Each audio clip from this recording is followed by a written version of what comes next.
The fourth installment of the Thor franchise, Love and Thunder, is set to hit theaters in November of 2021. The film will bring back stars like Chris Hemsworth as Thor, Tessa Thompson as Valkyrie, and Natalie Portman as Jane Foster. But there's another huge actor in talks to join the series, Christian Bale. Bale may be making his return to superhero movies, but it doesn't look like he'll be saving the world this time. Is it possible that Christian Bale could be the next big Marvel villain? And if so, which villain is the star likely to play?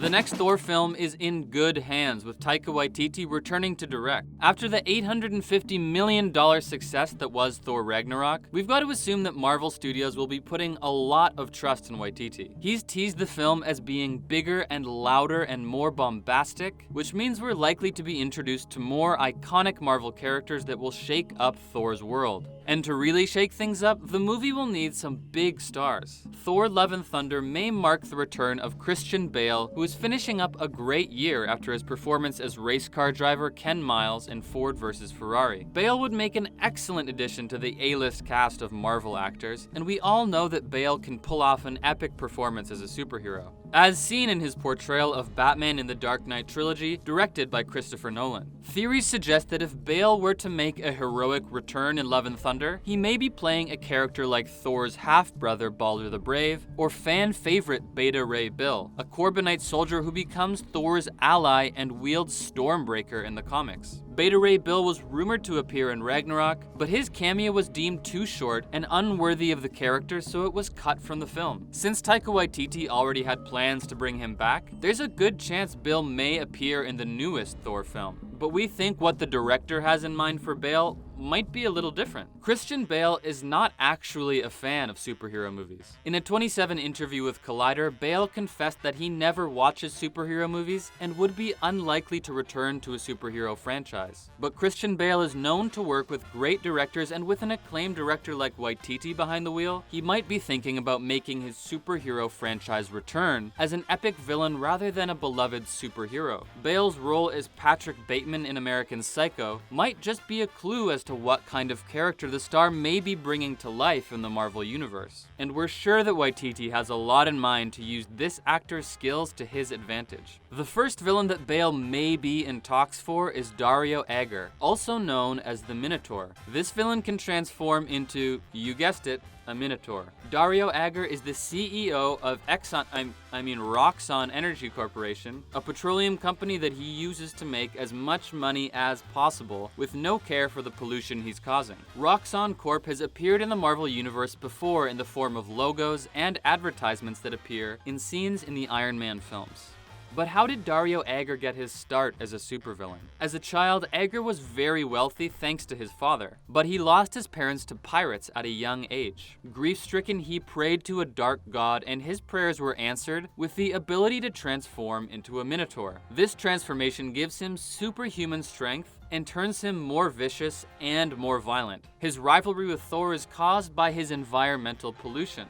After Thor discovers the pollution his corporation is causing, the god takes it upon himself to stop it. In the comics, Agar teams up with Malekith the Accursed, the ruler of the Dark Elves, to take on Jane Foster after she becomes Thor and begin the War of the Realms. Since Love and Thunder marks the return of Natalie Portman as Jane Foster, the installment might just be the perfect time to bring back Daario Agar into the universe. The villain also appears in the Immortal Hulk comics, suggesting that he could be integrated well into other Marvel films, if Thor and his allies don't wipe him out completely in Love and Thunder. Appearance-wise, Agar's dark hair, strong build, and affinity for wearing nice suits seems to fit Bale's image pretty well, and his ability to change into a Minotaur reflects Waititi's comments about the film being the biggest Thor yet. The second villain that Christian Bale might portray in Love and Thunder is Gor the God Butcher. With a name like that, we know that this villain would make a great adversary in Thor films. Another villain marked by serious tragedy, Gor lost his entire family, first his parents and then his wife, and all of his multiple children, on a nameless planet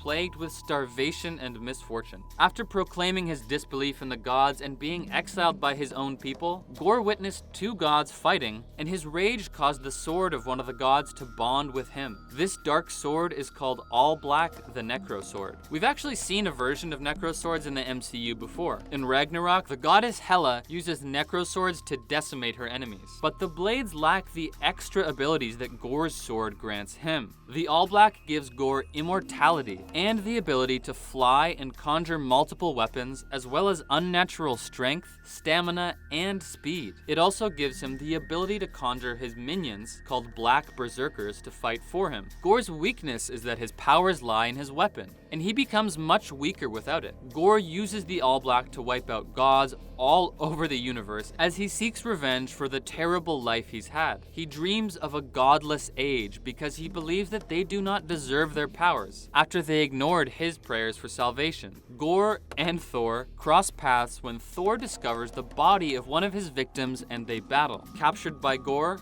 Thor is tortured for information about the Asgardians. Luckily, he's saved by his people and ends up cutting off one of Gor's arms. Gor survives and goes on to traverse the time streams and wreak havoc on different worlds. He goes so far as to create a godless world and also a world of gods in slavery, where he makes them construct a weapon called the God Bomb in hopes that it will destroy the gods across all time streams in one fatal strike. These are some Thanos-level high stakes. Gor even ends up fighting multiple Thors at once, each from different time periods. But it is not the Thors who truly defeat him. It's actually a version of one of his lost sons, Agar, that is responsible for his demise. Gor uses his powers to conjure Agar, but his son turns on him when he sees what his father has become. Since we know that Jane Foster will be portraying the goddess of thunder in the 4th installment, this battle against multiple Thors may be inspiration for Waititi in the new film. And even when Gor is defeated in the comics, his consciousness rests inside of his weapon, the all-black Necro Sword. So Gor has the possibility of entering the Marvel Universe as either a former villain that was defeated and makes a return, or a new villain that Thor encounters for the first time. With his abilities, he could even be in the running to become a villain as terrible as Thanos, with the potential to cross over into other films in the MCU even after he is defeated. This longevity might just be the reason he makes it into Love and Thunder as the key villain. Another hint that Gor might be making his appearance in Love and Thunder is the comic series in which he appears.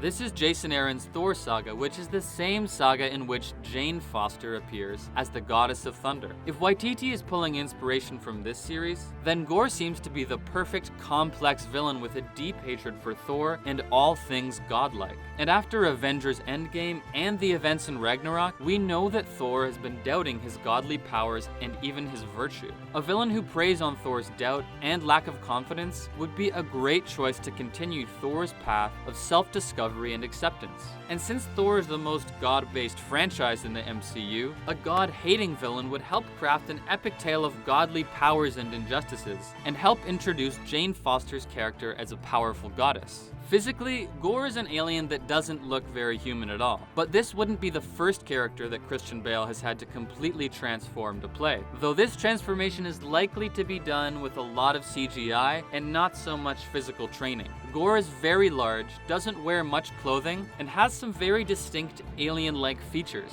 including some scary-looking sharp claws. It would be Bale as we've never seen him before, but the emotional depths of this character who experiences love, loss, and immense anger would give Bale a chance to really show his range, which may be why he's in negotiations to return to a superhero franchise, even after talking about his indifference towards them.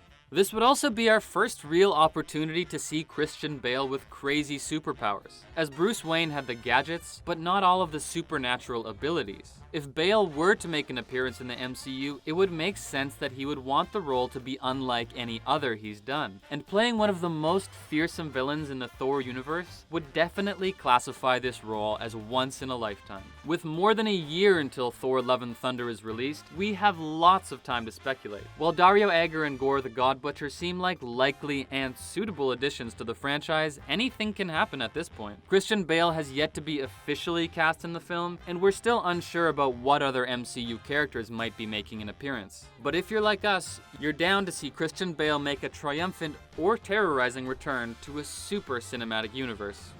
So, do you agree with our choices? Do you think Christian Bale could be making an appearance in the MCU as a powerful supervillain? Or do you think he's fated to take on the role of another superhero? Let us know in the comments, and thanks for watching CBR. Don't forget to hit that like button and subscribe if you want more great content.